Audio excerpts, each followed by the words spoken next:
కాంగ్రెస్ పై Bandi Sanjay fire అయ్యారు. కాంగ్రెస్ అబద్ధాలు ప్రచారం చేస్తుందని మండిపడ్డారు. అంబేద్కర్ను కాంగ్రెస్ అవమానపరిచిందన్నారు. వాజ్పేయి జయంతి సందర్భంగా ఆయనకు నివాళులర్పించారు బండి సంజయ్. భారతదేశ వైభవాన్ని ప్రపంచానికి చాటిన మహనీయుడు వాజ్పేయి అని బండి సంజయ్ తెలిపారు.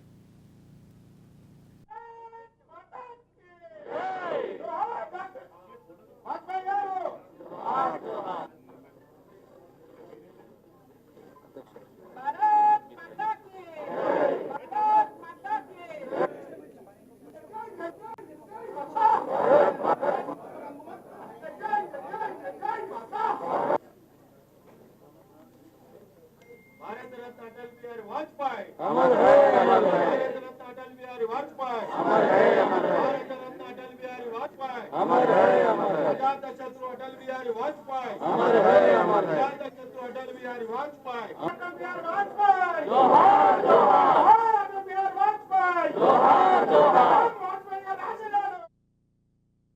భారతీయ జనతా పార్టీ కార్యకర్తలకే కాకుండా ఈ దేశ ప్రజలకు ఒక స్ఫూర్తి ప్రదాత అటల్ బిహారీ వాజ్పేయి గారు. అందుకే అటల్ బిహారీ వాజ్పేయి గారు జయంతి సందర్భంగా రాజకీయాలకు అతీతంగా అన్ని పార్టీల నాయకులు వారిని స్మరించుకోవడం, వాళ్ళు తలుచుకోవడం, వారి స్ఫూర్తిగా తీసుకొని ముందుకు సాగడం అటువంటి ఒక గొప్ప మహనీయుడు అటల్ బిహారీ వాజ్పేయి గారు. కాబట్టి దేశం యొక్క శక్తిని, సామర్థ్యాలను ప్లస్ అభివృద్ధి విషయంలో కూడా ఒక స్ఫూర్తిదారమైన పాత్ర పోషించి రాబోయే తరాలను కూడా ఆలోచించే విధంగా చేసినటువంటి ఒక గొప్ప వ్యక్తి అటల్ బిహారీ వాజ్పేయి గారు. కాబట్టి ఏఐఎంకే జయలలిత గారు మద్దతు ఉపసంహరించుకున్నప్పుడు కూడా ఇతర పార్టీల నాయకులు భారతీయ జనతా పార్టీకి వచ్చి మద్దతు తెలిపే ప్రయత్నం చేస్తున్నప్పుడు కూడా దాన్ని కాదని వాళ్ళ ప్రజల వద్దకే వెళ్తా అని చెప్పి తిరిగి ప్రజా తీర్పు కోరి అధికారంలోకి వచ్చినటువంటి గొప్ప మహనీయుడు అటల్ బిహారీ వాజ్పేయి గారు. ఇప్పుడు నరేంద్ర మోడీ గారి ప్రభుత్వం ఆనాటి వాజ్పేయి గారి యొక్క పాలనా దక్షతను చూసిన తర్వాత శ్యామా ప్రసాద్ ముఖర్జీ, దీన్ దయాళ్ ఉపాధ్యాయ, బాబాసాహెబ్ అంబేద్కర్, అటల్ బిహారీ వాజ్పేయి గారు ఇలాంటి మహనీయులను స్ఫూర్తిగా తీసుకొని ఇప్పుడు నరేంద్ర మోడీ గారి ప్రభుత్వం ఏ విధంగా అనేక అభివృద్ధి సంక్షేమ ఫలాలు అందిస్తున్నదో అందరూ తెలిసింది. ఏ విధంగా అభివృద్ధిని మనం ముందు తీసుకుపోతున్నామో